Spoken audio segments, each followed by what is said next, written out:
情，就这一段爱情带给我的改变，就是我原来是一个对爱情比较悲观的人。我认为爱情的弧度就是一开始的时候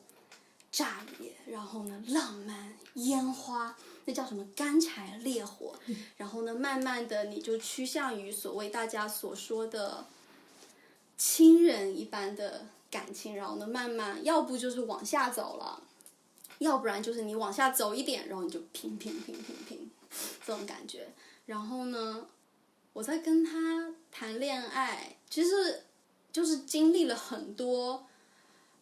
文化上面来说，因为他不是中国人，然后我们是用英文沟通嘛，那家庭上面也有一个不同文化的一个冲击。然后呢那个其实是我人生，就是决定跟他在一起，是我人生的第一次不跟随着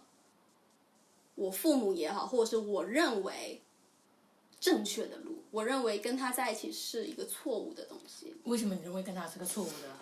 因为他不是中国人，他不说中文，然后那这样子我忽略了我中国家庭的这个需求，就无论是语言沟通需求、情感沟通需求、文化沟通需求，然后呢甚至是你会想到说你的孩子以后会不会因为这个样子和我自己的原生家庭会有一个隔阂。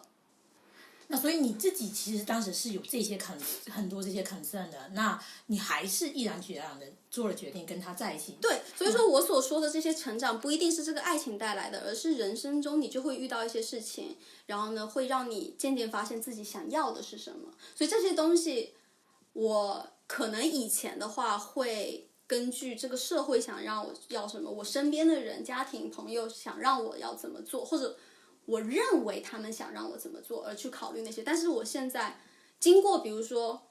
一个这样的叛逆的过程，我了解了对自己来说重要的是什么。我还没有说这个爱情给我带来的那个改变，就是我原来是一个比较悲观，觉得说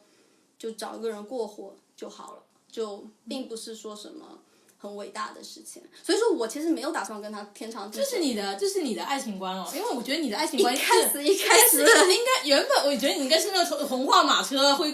那个王子的那个。不是，所以我一开始只是觉得他就是长得有点帅，然后加上我那个时候对韩流文化非常的感兴趣，然后呢我就觉得说我想要找跟我不一样文化的人就是交往，可以让我看到一些不一样的东西。当然还有后来一开始可能是这个想法，后来当然跟他很合得来或怎么样，然后呢跟他交往现在有7年了。7年之后前3年就是我们分手，就是真的过得是很辛苦，因为我觉得是自己一个成长哈，我不知道自己要什么，经常会憋屈，经常会压抑自己，东西都不说出来，经常会活在一个 victim 的一个情绪里面。后来我们分手之后，然后又在一起之后，那时候可能是我们都工作了，然后对自己也更了解，加上我慢慢的有在探索自己，然后呢我们的感情就是现在绝对比我们过去的任何一年都要幸福。然后呢这让我发现原来爱情可以越走越好，就是可能7年也是一个很短的时间，但是我很有信心未来一定是越来越好。像我以前的话会觉得说哇在一起那么久，像我这种比较花心，就是我自己认为我就是还是挺花心的，就比如说我会看街上的帅哥，或者是我会觉得说哇好帅好帅什么，但是我现在会区分那个，就是其实就是上一集就是伊萨跟我说的，就是说你可以去知道一个人 attractive， 你就是觉得他 attractive 不代表说你对他有对，